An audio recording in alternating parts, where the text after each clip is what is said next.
Assalamualaikum warahmatullahi wabarakatuh. Hello everyone, I'm Nanda Amelia from English Education Department. Baiklah, di sini saya akan menjelaskan beberapa teknik dan metode dalam pembelajaran bahasa Inggris. Yang pertama ada the technique in GTM method atau Grammar Translation Method. Grammar Translation Method adalah sebuah metode mengajar yang biasa digunakan untuk mengajarkan grammar dengan karakteristik utama berfokus kepada translation atau penerjemahan. Nah, ini adalah teknik-teknik dari GTM method atau Grammar Translation Method. Yang pertama ada Translation of a Literary Passage atau terjemahan sebuah bagian sastra. Siswa menerjemahkan bagian bacaan dari bahasa target ke dalam bahasa mereka sendiri. Atau juga seorang guru dapat menulis sebuah bagian yang dirancang sepenuhnya untuk memasukkan aturan, tata bahasa, dan kosakata tertentu.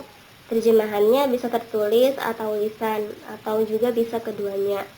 Siswa tidak boleh menerjemahkan idiom dan sejenisnya secara harfiah, melainkan dengan cara yang menunjukkan bahwa mereka memahami maknanya. Yang kedua ada reading comprehension question atau membaca pertanyaan pemahaman. Di sini siswa menjawab pertanyaan dalam bahasa target berdasarkan pemahaman mereka tentang bagian bacaan. Kesimpulannya di sini siswa harus bisa menjawab pertanyaan dalam bahasanya sendiri.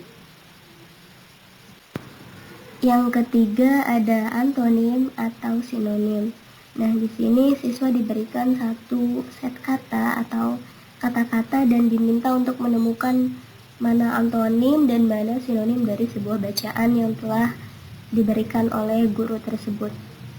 Atau bisa saja siswa mungkin diminta untuk mendefinisikan rangkaian kata berdasarkan pemahaman mereka tentang kata yang sering muncul dalam bacaan, misalkan itu sinonim atau antonim. Nah, yang terakhir ada menghafal atau memorization. Siswa diberikan kata-kata atau kosakata bahasa dan tentunya mereka diminta untuk menghafal kosakata tersebut. Selanjutnya ada the technique in direct method. Metode pengajaran langsung yang kadang-kadang disebut metode alami dan sering digunakan dalam pembelajaran bahasa asing. Tidak menggunakan bahasa ibu dan hanya menggunakan bahasa target. Nah, ini adalah teknik dari direct method. Yang pertama ada reading aloud. Reading aloud ini adalah membaca dengan suara keras. Di sini siswa biasanya diminta untuk bergiliran membaca bagian dari bagian lain ke bagian lainnya. Bisa juga berdialog dengan suara yang keras. Nah, guru juga bisa menggunakan gerak tubuh, gambar, atau realia untuk memperjelas arti bagian dari bacaan tersebut. Yang kedua ada question and answer exercise atau latihan tanya jawab. Latihan ini dilakukan hanya dalam bahasa target. Siswa diberi pertanyaan dan jawaban dalam kalimat lengkap sehingga mereka bisa berlatih kata-kata baru dan struktur tata bahasa. Mereka juga bisa memiliki kesempatan untuk mengajukan pertanyaan sekaligus menjawabnya. Yang ketiga ada students to self-correct atau siswa mengoreksi diri sendiri. Di sini bagaimana sih seorang guru bisa meminta siswa mengoreksi dirinya sendiri? Yaitu bisa dengan cara guru mungkin hanya mengulangi apa yang baru saja dikatakan siswa, menggunakan suara bertanya untuk memberi sinyal kepada siswa bahwa sesuatu yang salah dengannya. Guru juga bisa mengulangi apa yang dikatakan siswa, berhenti tepat sebelum kesalahan. Dan di sini siswa tahu bahwa kata berikutnya itu salah. Selanjutnya ada conversation practice atau latihan percakapan. Biasanya guru mengajukan sejumlah pertanyaan kepada siswa dalam bahasa target yang harus dipahami siswa untuk dapat menjawab dengan benar. Pertanyaan berisi struktur tata bahasa tertentu. Nah, kemudian para siswa juga dapat saling bertanya pertanyaan mereka sendiri dengan menggunakan struktur gramatikal yang sama. Yang selanjutnya ada fill in the blank exercise atau istilah latihan yang kosong. Nah, di sini siswa akan diberikan instruksi atau soal dan disuruh mengisi bagian yang kosong dari contoh-contoh atau latihan yang sudah diberikan oleh guru tersebut. Yang selanjutnya ada dictation atau dikte. Nah, di sini guru biasanya mendikte siswa dengan cara guru membacakan bacaan sebanyak 3 kali. Nah, pertama kali guru membacanya dengan kecepatan normal, sedangkan siswa biasanya mendengarkan. Nah, kedua kalinya membaca kalimat demi kalimat. Berhenti cukup lama untuk memungkinkan siswa menulis apa yang telah mereka dengar. Terakhir ada paragraph writing atau penulisan paragraf.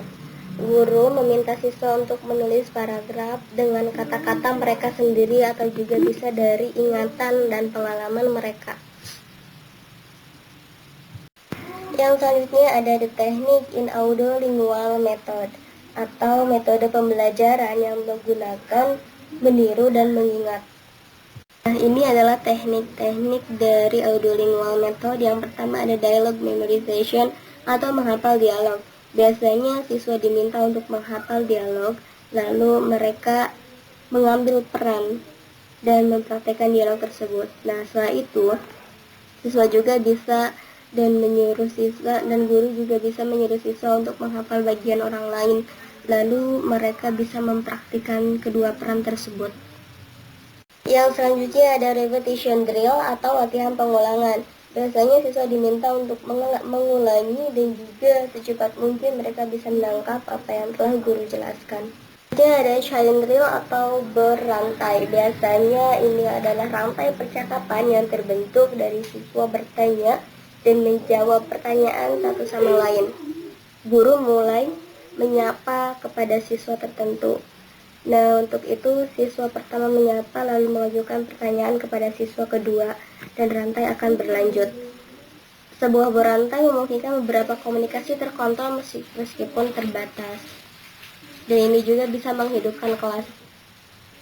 Selanjutnya, transformation drill atau latihan transformasi, yang dimana guru menyuruh siswa untuk mengubah kalimat tersebut menjadi kalimat negatif. Contoh lain dari transformasi untuk bertanya kepada siswa adalah mengubah pernyataan menjadi pertanyaan, kalimat aktif menjadi pasif.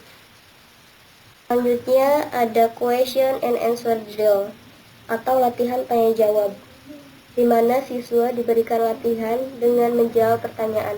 Siswa harus menjawab pertanyaan guru dengan sangat cepat. Selanjutnya ada use minimal verbs atau gunakan pasangan minimal. Guru bekerja dengan pasangan kata yang berbeda hanya dalam satu suara, misalnya sheep and sheep. Nah, itu adalah artinya kapal dan domba.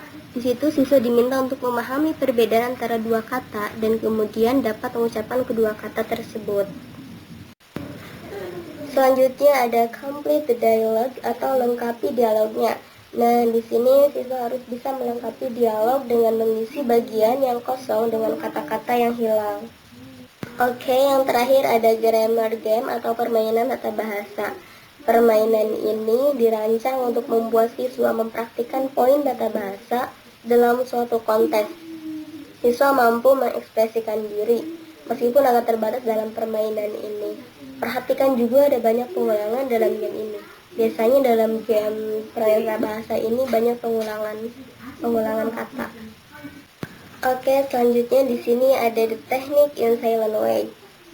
Metode pembelajaran silent way yaitu metode pembelajaran yang dimana peserta didik yang aktif dalam proses pembelajaran berlangsung.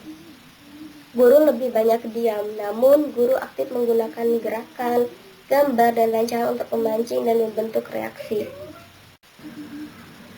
Beberapa teknik dari silent way, yang pertama ada teacher silence atau bisa disebut juga keheningan guru, yang dimana guru memberikan bantuan sebanyak yang diperlukan dan kemudian guru hanya diam. Yang kedua ada peer correction atau koreksi rekan. Nah, di sini siswa didorong untuk membantu siswa lain ketika dia mengalami kesulitan. Yang selanjutnya ada self correction gesture atau gerakan koreksi diri. Metode ini biasanya digunakan untuk memberikan isyarat kepada siswa, yang mana siswa juga harus bisa mengerti gerakan yang guru berikan atau gestur atau isyarat yang guru berikan kepada siswa. Yang terakhir ada word card atau bagan kata, yang dimana metode ini biasanya membantu siswa untuk membaca kalimat yang telah mereka ucapkan. Dengan adanya bagan dan bagan itu diwarnai, nah dari warna tersebut siswa bisa membaca cara huruf yang diwarnai dan bisa mengucapkan kalimat yang mereka ucapkan.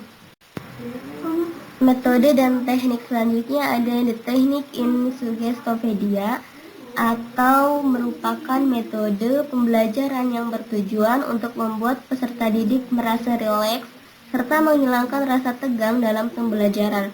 Peserta didik diajak untuk berkonsentrasi melalui sugesti yang diberikan oleh guru.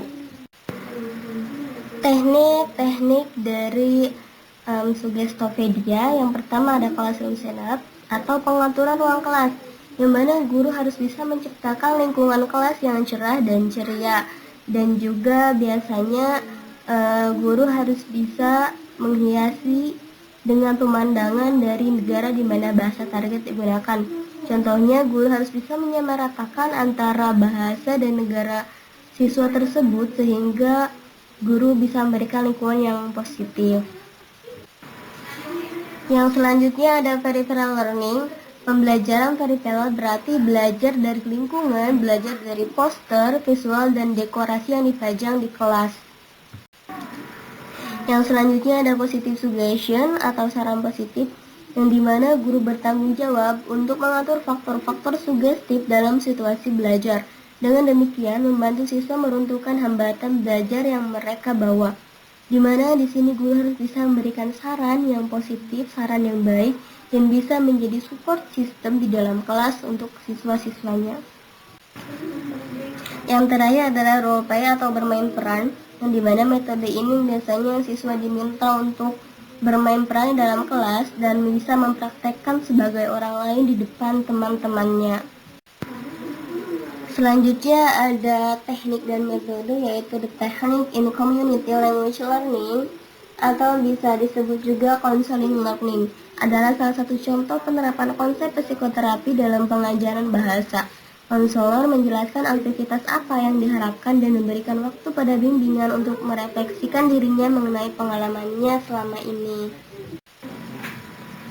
Ini adalah teknik-teknik dari community language learning. Yang pertama ada tape recording student conversation, yang dimana teknik ini adalah digunakan untuk merekam bahasa yang dihasilkan siswa, serta memberikan kesempatan bagi pembelajaran komunitas untuk terjadi, dengan memberikan siswa pilihan tentang apa yang harus dikatakan dan kapan mengatakannya. Siswa berada dalam posisi yang baik untuk bertanggung jawab atas pembelajaran mereka sendiri. Yang selanjutnya adalah reflection on experience atau refleksi pengalaman.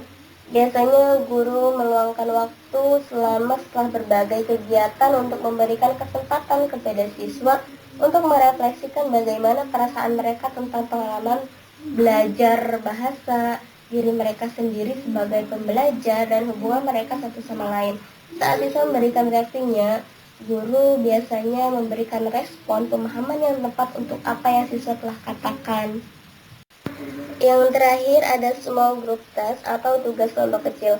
Nah, biasanya guru memberikan tugas, dan tugas ini biasanya berbentuk kelompok atau membuat kelompok kecil. Kenapa guru memberikan tugas kelompok? Karena guru menggunakan kegiatan kelompok kecil percaya bahwa siswa dapat belajar dari satu sama lain dan bisa mendapatkan lebih banyak latihan dengan bahasa target dengan bekerja dalam kelompok kecil. Juga kelompok kecil memungkinkan siswa untuk lebih mengenal satu sama lain. Nah, ini juga dapat bisa mengarah pada pengembangan komunitas di antara anggota kelas, dan juga yang mana bekerja sama, keterampilan itu bisa siswa dapatkan dari kelompok kecil. Selanjutnya adalah total physical response atau total respon fisik, adalah salah satu metode pengajaran bahasa yang dibangun berdasarkan koordinasi ujaran dan tindakan. Dalam metode TPR mengajar memberikan perintah kepada siswa dan kemudian siswa merespon perintah pengajar dengan gerak tubuh. Ini adalah teknik-teknik dari total physical response. Yang pertama ada using command to direct behavior, atau menggunakan perintah untuk mengarahkan perilaku. Nah, dari teknik pengajaran utama TPR, perintah diberikan agar siswa melakukan suatu tindakan. Tindakan membuat arti dari perintah menjadi jelas. Maka perlu bagi seorang guru untuk merencanakan terlebih dahulu perintah mana yang akan dia perkenalkan dalam pelajaran berlangsung. Yang terakhir adalah action sequence atau urutan tindakan. Pada awalnya, guru akan memberikan 3 perintah yang terhubung. Misalnya, guru menyuruh siswa untuk mengeluarkan pensil, memasukkannya ke dalam kotak pensilnya, dan memasukkan kotak pensil itu ke dalam tasnya. Beberapa saat kemudian, siswa mungkin menerima instruksi berikut.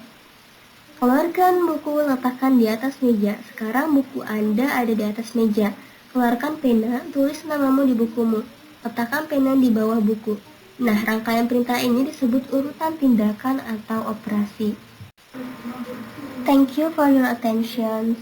Assalamualaikum warahmatullahi wabarakatuh.